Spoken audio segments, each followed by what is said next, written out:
Assalamualaikum warahmatullahi wabarakatuh. Selamat berjumpa kembali dalam The Adaling TV Channel. Tapi sebelum itu ya, jangan lupa like dan subscribe untuk mengikuti info-info menarik kami akan datang. Okey, hari ini saya akan membincangkan satu topik yang biasa sangat. Ya, iaitu fitnah manusia. Ya, fitnah manusia. Okey. Fitnah ni berlaku berbagai-bagai ya. Sekarang ni lagi dahsyat fitnah dia ya. Macam orang kata ni zaman-zaman akhir di masa akhir zaman ni ya. Macam fitnah Dajjal contohnya gitu ya.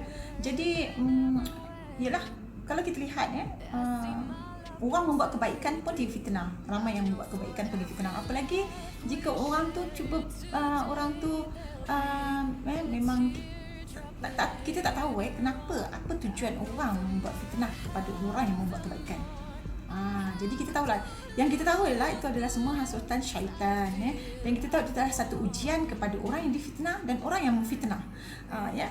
Jadi benda itu sangat simple ya kadang-kadang, tapi bila kita melakukan tu, kita pun tak sedar yang kita buat tu akan memberi sangat besar impact kepada diri kita ya.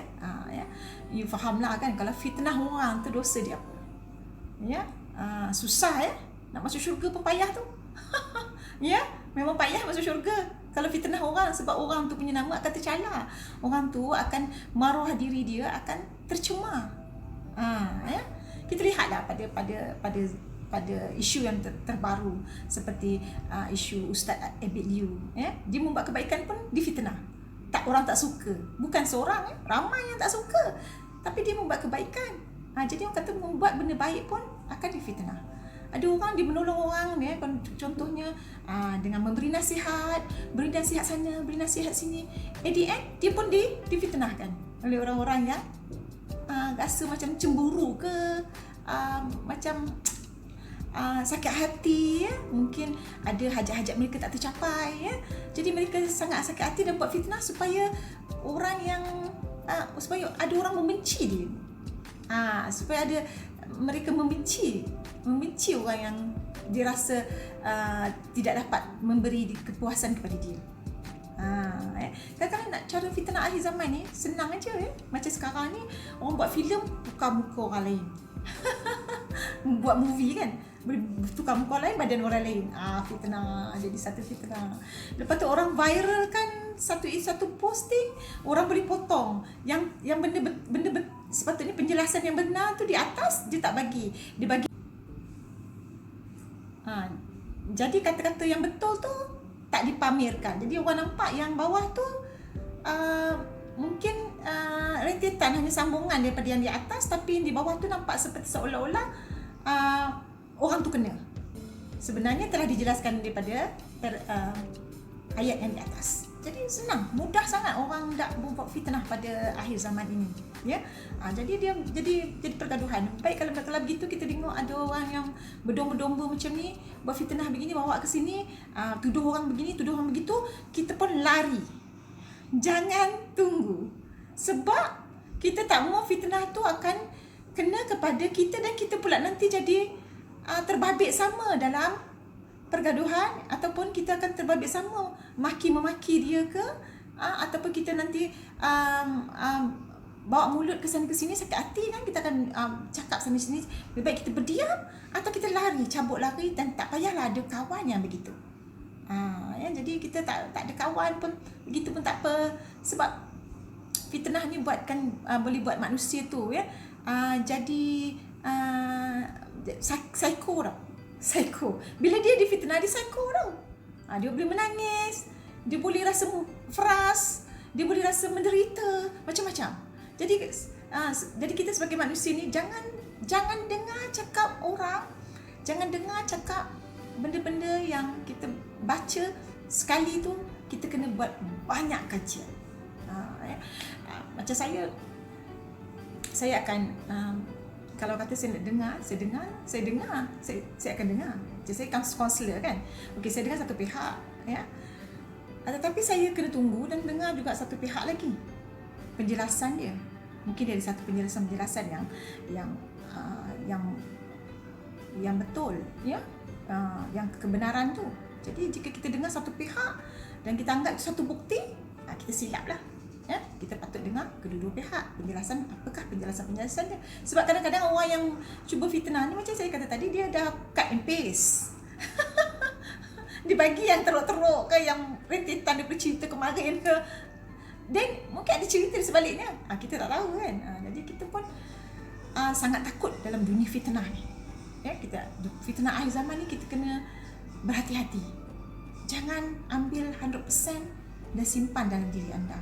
Kerana kita tak tahu kesahihan dia, dan kita tak tahu, mungkin hanya kita mengenai orang lain je jika kita membuat fitnah tadi. Jika kita menuduh-nuduh orang tu tanpa usul periksa, tanpa usul periksa, kalau saya ada benda yang saya dengar, saya kena tengok karakter orang tu. Siapa orang? Biasa macam saya akan lihat orang yang bercakap tu karakter dia macam mana. Adakah dia karakter seorang selama ni dia memang membuat benda-benda negatif? Dia senanglah buat perkara negatif. Tapi jika dia seorang yang very positif, cakap yang baik, selalu jujur dan ikhlas, yang tu kita boleh percaya. Apa dia cakap tu dia tidak sudah pasti dia tidak akan membuat kebohongan. Sudah pasti dia tidak akan, dia takut tidak berbuat dosa. Kita kena lihat, kita nak buat salah ni, Allah ada. Kita nak lihat, nak buat apa juga kesalahan, kesilapan, ya, kita kena ingat Allah melihat. Kalau kita tak ada pandangan-pandangan yang mengatakan Allah melihat apa yang kita lakukan, kita tidak ada kepercayaan begitu, kita tu buat. Tapi ada juga orang kata, tak apalah, Allah tengok, nanti aku akan minta maaf lah. Nanti Allah akan maafkan, pengasih dan penyayang. Memang ada kan? Tapi langkah pertama itu adalah kasih sayang Allah, kecintaan Allah. Langkah kedua atau ketiga itu adalah hasutan-hasutan dari hasutan-hasutan syaitan. Jadi kita tak boleh ambil mudah, tak boleh ambil begitu saja. Begitu juga kalau macam ada benda-benda viral dalam WhatsApp ni, memang banyak fitnah. Jadi kita kena berdasarkan kepada data-data, cek semua, ya. You kan tahu kan, sekarang orang buat data senang aja. Kadang-kadang negara-negara pun nak keluarkan data, contoh macam COVID ni, banyak negara yang cover dia punya data. Kalau kematian sikit je, kita pun macam tak diterima di akal. Negara mempunyai bilion penduduk tapi mati 2,000, 3,000. Jadi kita rasa macam satu penipuan juga. Dia nak jaga nama baik dia, kalau dia terbaguslah di dunia. Yang kita pun dah, negara kita yang hanya ada 32,000 population ni, pun kita dah ada kematian dah 12,000. Begitu banyak kan. Ini kan pula 2 bilion, contohnya berapa negara yang cover data. Jadi itu adalah satu fitnah lah, nak fitnah, satu penipuan, fitnah kepada orang lain. Jadi itulah, kita kena kaji banyak. Kita tak mau nanti kita fitnah pula negara lain.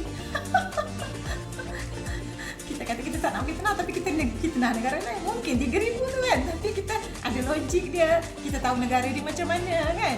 Kerana negara dia tu memang banyak sekretif, tak nak sebarkan apa-apa kerahsiaan negara untuk orang lain luar negara dengar. Jadi kita kena pastikan juga.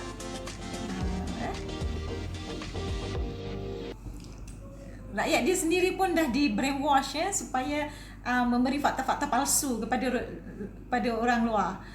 Jadi kita dapat fakta palsu lah. Apalagi dalam komuniti kecil, fakta palsu lagi banyak.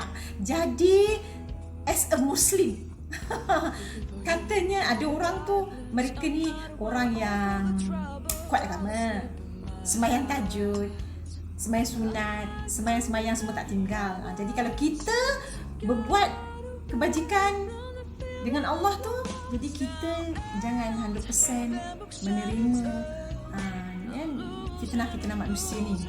Jadi kita kena buat kajian. Jadi semoga semua orang ada kesedaran, semua orang tahu mana buruk baik, bagaimana karakter manusia itu sendiri, ya.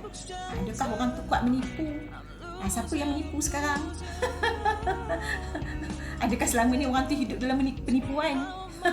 Contohnya kan, adakah selama ni orang tu suka fitnah orang? Adakah ayat-ayat fitnah selama ni? Adakah ayat-ayat kebenaran yang didatangkan? Jadi kita tengok orang tu, karakter orang tu very important ya. Untuk kita tahu sama ada dia tu seorang penipu, pura-pura, atau kaki fitnah. Kalau kita tak pandai ke, tak buka pintu hati kita, kepala otak kita tu, jadi kita macam sengajalah sukalah benda-benda yang palsu ni menjadi kehidupan kita, menjadi menjadi salah satu tata cara hidup kita. Ya, jadi dan kita pun terlibat dengan benda yang tak baik, memfitnah orang. Okey, saya rasa sampai situ saja di Adalin TV channel. Faham-faham, walaupun fakta tu simple, fitnah tajuk dia, kena ingat ini adalah akhir zaman. Jadi kita banyaklah ya bermuhasabah dan memperbaiki diri kita sebaik mungkin selagi boleh ya, sebelum nyawa kita diambil, sebelum hidup ni adalah sementara, kita pun tahu ya. Jadi semoga kita dapat berbakti kepada kehidupan dan berbakti kepada manusia, juga membawa kebaikan kepada orang lain. Saya sudahi dengan wabillahi taufiq wal hidayah. Wassalamualaikum warahmatullahi wabarakatuh. Sebelum berpisah, jangan lupa sekali lagi like dan subscribe di Adalin TV channel, channel kesukaan anda. Assalamualaikum.